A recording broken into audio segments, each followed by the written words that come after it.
What happens once you receive an offer on your home?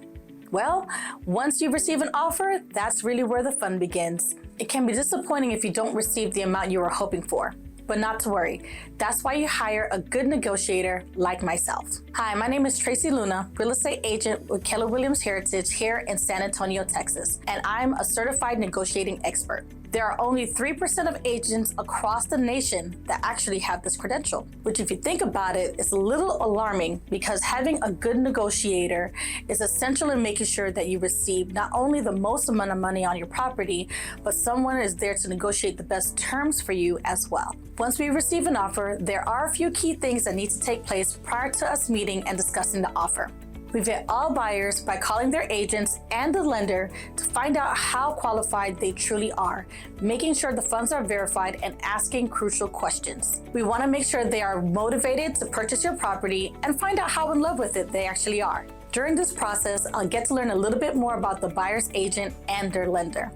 I'll be able to tell a little bit more about their experience level, find out if they've properly educated the buyer about the process, and overall get a better understanding of what it would be like if we were to work with them.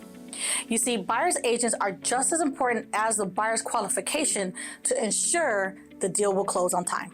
After the vetting process, we'll meet to discuss and review the terms of the offer. I'll provide you with advice, pros, cons, but ultimately, you will make the decision on which offer to take and what to counter. If we have more than one offer, there's another process that we'll go through.